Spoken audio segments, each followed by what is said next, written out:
오늘 제가 14절 한 절을 읽었지만 오늘 본문의 배경은 1절로 13절까지입니다. 그래서 1절과 13절 그리고 14절로 이어지는 내용이죠. 그리고 배경은 뭐냐면은 이스라엘이 바벨론의 침략을 받아서 BC 586년 망하게 됩니다. 그리고 이스라엘 백성들은 바벨론 포로로 잡혀가죠. 그게 배경입니다. 그런 역사의 뒤에서 그런 상황 가운데서 그들은 얼마나 힘겨운 이방에서의 포로의 삶을 살아갈 수 있을까? 그냥 힘겹죠. 참 고된 인생이었을 겁니다. 소망도 없고 다시 회복할 꿈도 꿀 수도 없고 그런 가운데서 하나님이 에스겔 선지자에게 환상을 보여주십니다. 하나의 골짜기를 보여주시는데 그 골짜기 안에 엄청나게 많은 사람들의 뼈가 수북히 쌓여있습니다. 그런데 뼈에 대한 수식어가 뭐냐면 뼈가 바싹 말랐습니다. 수분이 하나도 없는. 근데 하나님께서 이렇게 에스겔에 질문하시는 거죠. 에스겔아, 이 뼈들이 살아나겠느냐? 이게 여러분 답은 두 가지 아닙니까 여러분? 하나는 하나님, 아무리 하나님이라도 택도 아닌 말씀은 하지 마십시오. 말이 됩니까? 이미 죽어서 백골이 되고 백골이 된 지도 오래되어서 바싹 말라 비틀어졌는데, 아니면은 이 대답이겠죠. 하나님은 사람을 창조하신 분이니 뼈들을 살아나게 하니도 하나님이십니다. 에스겔은 이 두 가지 대답 다 안 하고 이렇게 말합니다. 여호와여, 하나님이 아십니다. 하나님이 아십니다. You know that. 하나님이 아십니다. 이 말씀을 듣고 난데 하나님이 이렇게 말씀하죠. 5절에 이렇게 기록되어 있습니다. 주 여호와께서 이 뼈들에게 이같이 말씀하시기를 내가 생기를 너희에게 들어가게 하리니 너희가 살아나리라. 이렇게 시작하므로 하나님이 에스겔에게 이 말들을 대신 뼈들에게 말을 하게 합니다. 결론은 뭐냐면 이 뼈들이 살아나서 군대를 이룹니다. 그런데 이 살아나는 단계가 두 단계로 나눠졌습니다. 먼저 에스겔이 하나님의 말씀을 받아서 그것을 뼈들에게 대신 전합니다. 그래서 뼈들에게 말씀을 선포하니까 어떤 일이 나죠? 온 골짜기가 타닥타닥 소리 납니다. 설거지 하는 소리도 아니고 뼈들이 각자의 자기 뼈를 찾아서 끼워 맞춰지는 거죠. 그래서 뼈들이 각자 자리를 다 얼마나 소란스럽겠습니까? 그 소란 속에서 그 다음에 힘줄이 생기고 살들이 붙고 그리고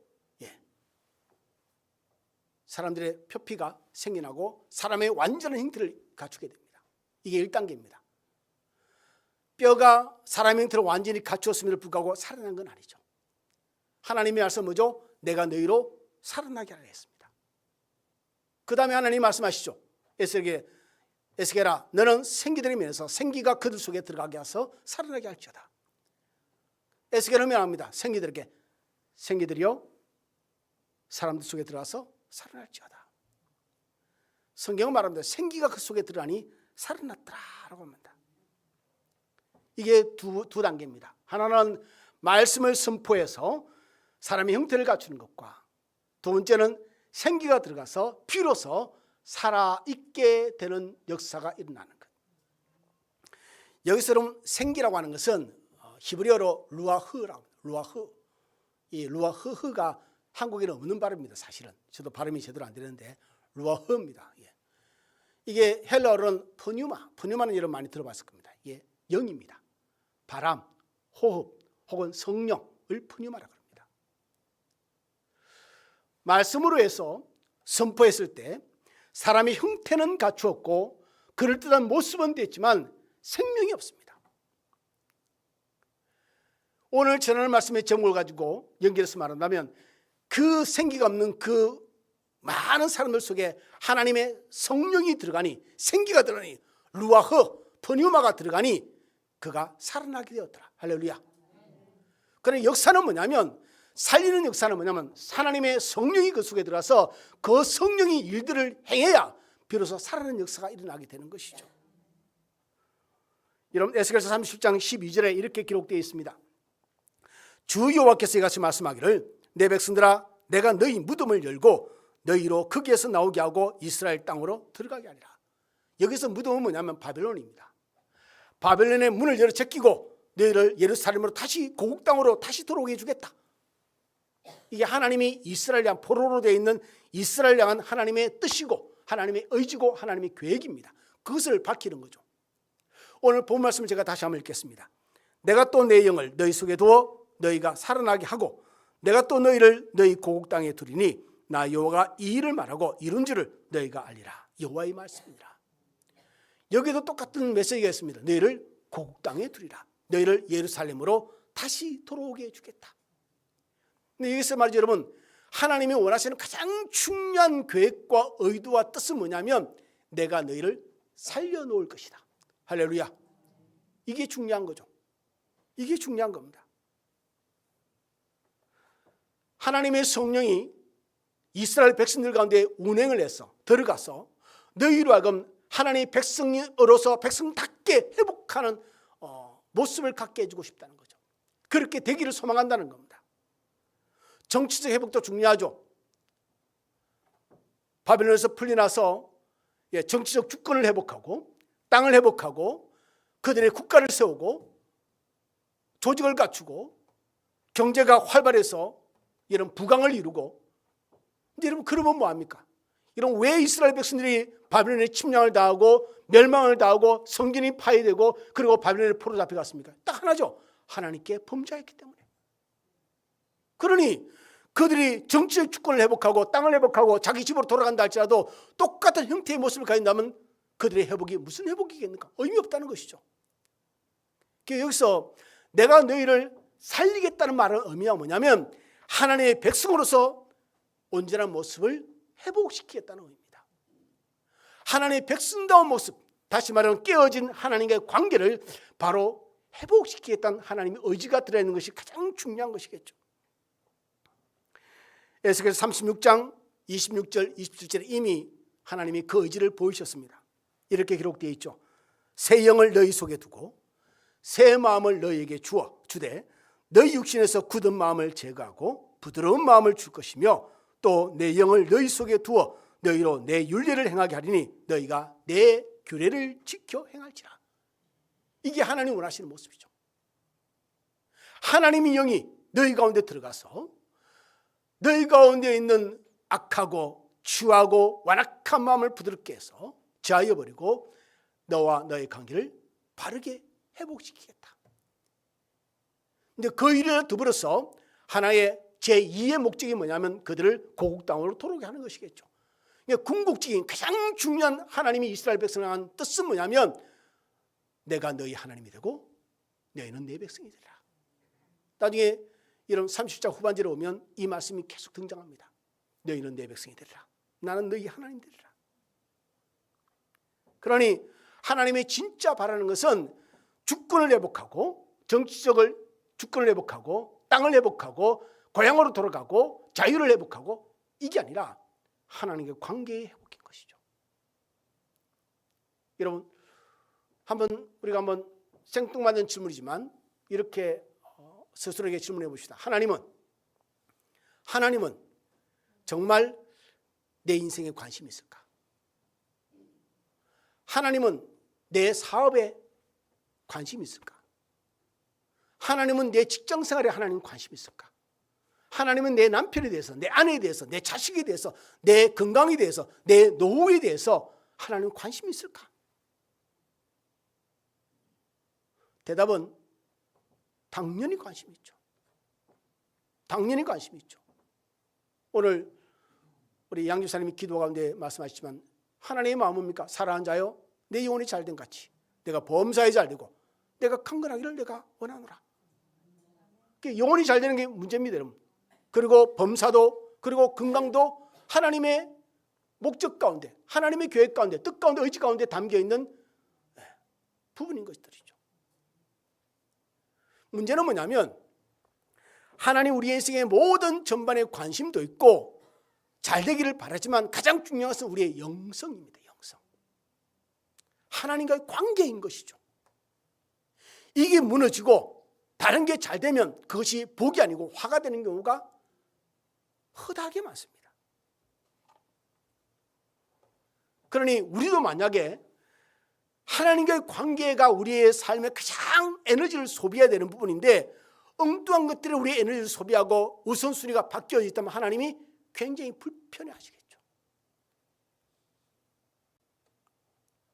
이스라엘 백성들이 포로에서 놓여 자유함을 얻고 예루살렘으로 돌아가고 이게 회복이죠. 얼마나 영광스러운 일입니까? 그런데 문제는 하나님의 마음속에는 뭐냐면 그것보다 나는 니들이 하나님 백성으로서 제대로 모습을 가지고 살았으면 좋겠다. 이게 하나님이 원하시는 마음이죠.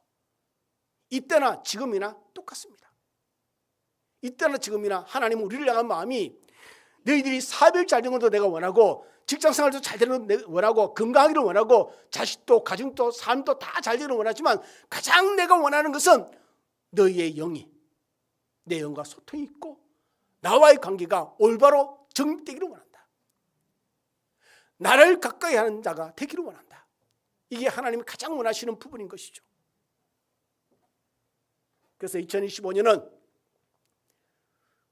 하나님의 성령이 여러분 가운데 충만히 임하기를, 성령 세례를 받지 못한 분들은 성령의 세례를 받고, 충만을 받지 못한 분들은 충만을 받고, 재충만을 원하면 재충만을 받고, 그리고 하나님의 성령이 충만한 것 그 은혜 가운데 날마다 성령과 동행하는 삶이 되기를 간절히 소망합니다. 왜냐하면 예수님께서 이렇게 말씀하십니다. 요한복음 6장 33절에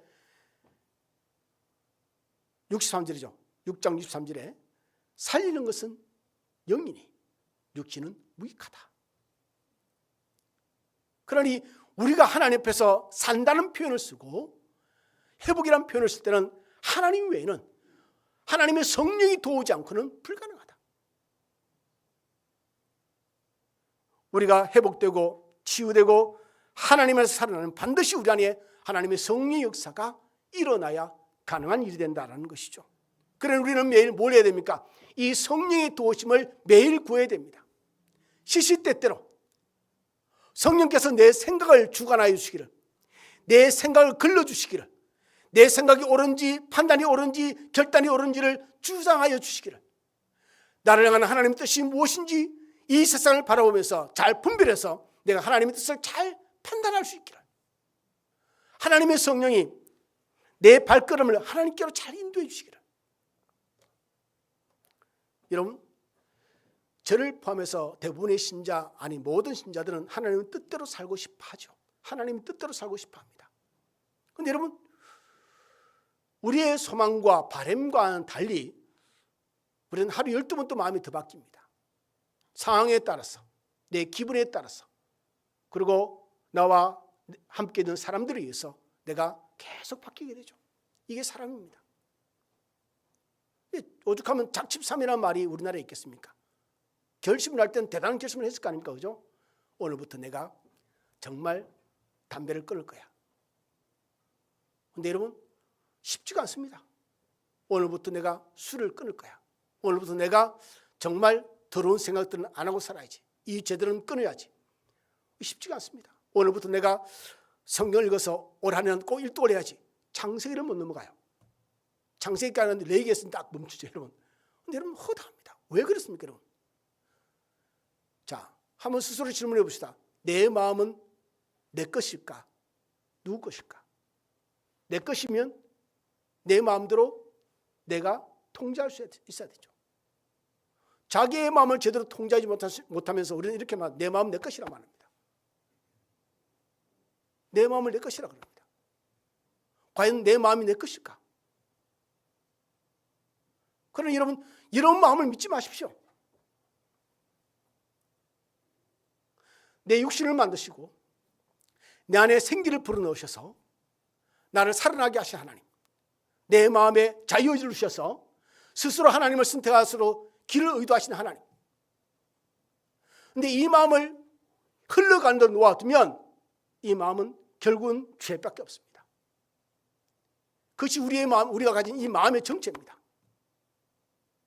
내 마음을 내 것이라고 생각하지 마시고 여러분, 하나님께 기도하십시오. 하나님이 내 마음을 주장하여 주시기를. 여러분은 거룩하고 선하십니까? 아니요. 저도 그렇고 여러분도 그렇고 거룩하지 않습니다. 선하지 않습니다.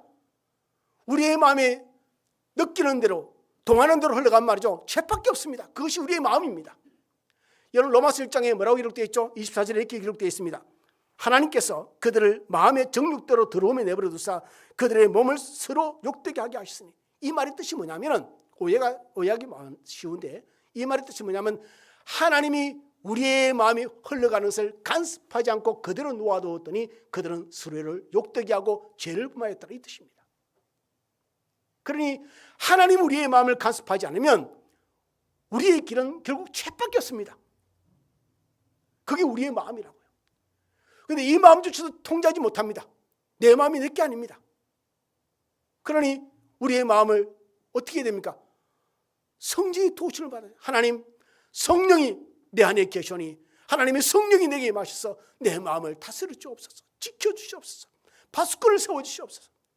내 생각이 일어나는 대로, 내 느낌이 일어나는 대로 이것이 진실이 아님을, 하나님의 마음만이 진실임을 내가 깨달을 수 있는 성령의 은혜를 주옵소서. 결국 말이죠, 우리는 인정할 필요가 있습니다. 나는 결코 선하지 않다. 내 마음은 결코 거룩한 것이 많지 않다. 그대로 놓아두면, 흘러간 대로 놔두면 죄밖에 없다는 것이죠. 다시 한 번 말씀드립니다. 저나 여러분 말이죠, 결코 선하지 않습니다. 하나님이 조금만 놓아두면 우리는 할 수만 있으면 내 탐욕을 채우고 내 육신의 정욕을 채우고 내 삶의 피로만 채우는데 급급한 인생을 살게 될 겁니다. 그러니 우리 마음이 선하지 않으니 우리 마음 안에 하나님의 거룩한 것을 담아내기가 얼마나 어려운지, 그 선하지 않음 속에서 내가 느끼는 느낌과 생각과 판단들이 얼마나 많은 오류와 그리고 편협된 것이 있는지. 그래서 갈라디아서 5장 16절 바울은 우리에게 이렇게 말합니다. 너희는 성령을 쫓아 행하라. 그래야만 육체의 욕심을 이루지 아니할 것이니. 그러니까 성령의 도우심을 구하고 성령을 의지하고 성령을 따라 사는 삶을 반복을 통해서 우리가 스스로 죄로 가는 길을 막는다는 겁니다. 그리하지 않아야 우리가 죄를 범하지 않고 우리 안에 하나님의 선함도 채울 수 있고 하나님의 거룩함을 닮아갈 수 있게 된다는 것이 성경의 가르침입니다. 하나님의 성령은 저와 여러분 안에 계십니다. 할렐루야. 우리가 예수를 믿으면 성경은 말합니다. 성령은 우리 안에 거하셔서 영원히 떠나지 않고 우리 안에 함께하십니다. 그래서 성령의 내주 내재, 성령이 우리 안에 들어오셔서 우리의 주인으로서 우리 안에 영원히 거하시는 것이죠. 그러니 우리는 이렇게 기도해야 됩니다. 성령님, 내 마음을 다스려 주옵소서. 이 염려와 걱정과 이 두려움과 이 분노와 이 짜증과 이 혼란한 이 생각 속에 여러분 흔들리지 않도록 내 마음을 하나님 말씀 앞에 똑바로 정리되게 하시고 하나님 앞에 하나님의 길을 선택할 수 있도록 우리를 분별케 하여 주옵소서. 다시 한 번 말씀드리지만 하나님의 성령이 저와 여러분의 마음을 다스리지 않는다면, 우리가 우리의 마음이 흘러가는 대로 우리의 마음을 놓아둔다면 그 결과는 죄밖에 없습니다. 그렇게 한다면 우리가 신자임에도 불구하고 예수를 믿음에도 불구하고 하나님과 상관없는 인생으로 살게 된다는 거죠. 더 무서운 게 뭔지 아십니까? 그것이 옳다는 자기 착각 속에 빠지게 됩니다. 하나님과 상관없는 인생을 살면서도 자기 오름에 빠져서 그것이 죄인지도 느끼지 못하게, 이게 무서운 겁니다. 잠언 3장 5절로 7절 말씀에 참 귀한 교훈의 말씀이 있습니다. 너는 마음을 다하여 여호와를 신뢰하고 네 명철을 의지하지 말라. 너는 범사의 그를 인정하라. 그러면 내 길을 지도하시리라. 스스로 지혜롭게 여기지 말지어다. 저와 여러분의 인생을 살면서 10년, 30년, 50년, 70년 인생을 살면서 여러분 소위 노하우를 가집니다. 인생을 이렇게 살아보니까, 많은 사람을 만나보니까 상처를 받기도 하고 많은 성취를 이루기도 하고 실패를 하면서 나름대로의 지혜를 가지죠. 그 지혜 속에 스스로 갇히는 경우가 얼마나 많은지. 성경은 말합니다. 네 명철을 의지하지 말고 네 지혜도 의지하지 말라. 범사라는 것은 모든 상황에 그를 인정하라. 그를 인정하는 말은 공동문제에 이렇게 나와 있습니다. 하나님께 기도하라. 그러면 내 길을 인도하여 주실 것이다. 이게 바로 갈라디아서 5장 16절 말씀입니다. 성령을 따라 행하라. 그러면 육체의 욕심을 이루지 않을 것이다. 예, 육체의 욕심을 이루지 않는 길은 뭐죠? 하나님의 길을 가는 거죠.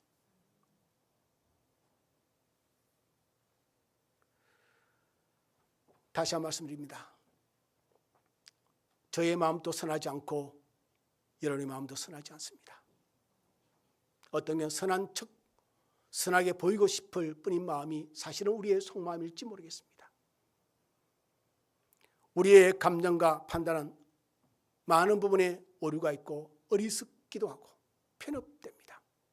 자기중심이죠. 이기적인 경우가 많습니다. 그러니 자신의 판단을 신뢰하지 마십시오. 명철을 의지하지 마십시오. 여러분이 가지고 있는 삶의 지혜, 노하우, 인생을 살아봤더니 이렇더라는 것을 또 의지하지 마십시오.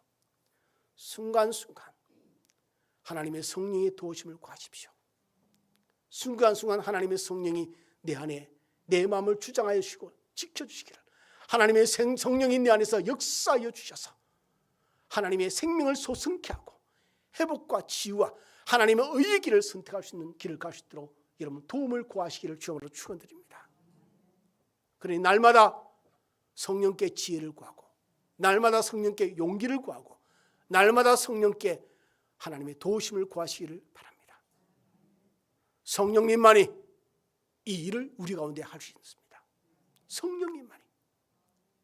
성령님만이 우리 안에 계신 성령님만이 우리를 전으로 삼고 성령의 전으로 삼고 우리 안에 거하시는 성령님만이 우리의 이 일에 관여하시고 감동도 주시고 깨닫기도 하시고 책망하기도 하시고 그리고 인도하기도 하시는 유일하신 분이십니다. 사람의 말들은 편협됩니다. 사람의 말의 근본이 뭔지 아십니까? 사람의 말들은 거의 다 자기 편을 만드는 데 목적을 두고 있습니다. 그것이 어떤 종류의 말이든지 자기 편을 만드는 데 목적을 두고 있기 때문에 자기 편이 안 되려 한다면 적이 되고 맙니다.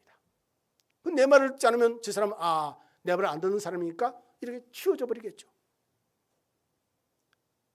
옳은 길이 아닙니다. 우리에게 진실 생명의 길은 사람의 말이 아니라, 사람의 길이 아니라 하나님의 성령이 우리에게 주시는 말씀을 따라서 감동 가운데 거하는 길 외에는 치유와 회복과 생명의 길은 없다는 것이죠. 오직 성령만이 우리를 길이요 진리요 생명 되신 예수께로 인도할 수 있는 유일한 분이심을 기억해야 합니다. 그러니 여러분, 내가 인생을 이 정도 살았는데 뭘 이런 것까지 하나님을 의지해라고 하는 것은 우리의 의지가 너무 강한 겁니다. 자존심이 너무 강한 거죠. 자의식이 너무 강한 겁니다. 하나님께는 그럴 필요 없습니다. 우리의 아무리 지혜로운 것도 하나님의 무지한 것보다 뛰어넘을 수가 없습니다. 하나님의 지혜는 우리만이 아니라 우리가 살고 있는 우리의 환경뿐만 아니라 온 세계를, 온 코스모스, 온 우주를 망라하는 지식과 지혜로움과 명철을 갖고 계신 분이 하나님이십니다. 그러니 그분께 도움을 요청하십시오. 성령님만이 내 안에 역사할 때 우리가 치유되고 회복되고 살아날 것이며 우리가 하나님 편에 서게 되는 마지막 삶이 될 줄로 믿습니다. 그리고 오늘 또 성령님과 동행하고 성령의 도우심을 구하고 하나님의 성령이 내 기도 가운데, 내 삶 가운데, 내 가정 가운데, 내 모든 직장과 사업장과 인생 가운데 관여하여 주시고 역사하여 주셔서 하나님의 생명의 역사만이 우리 가운데 풍성하기를 간절히 구하는 매일의 삶이 되기를 주님으로 축원을 드립니다. 기도하겠습니다.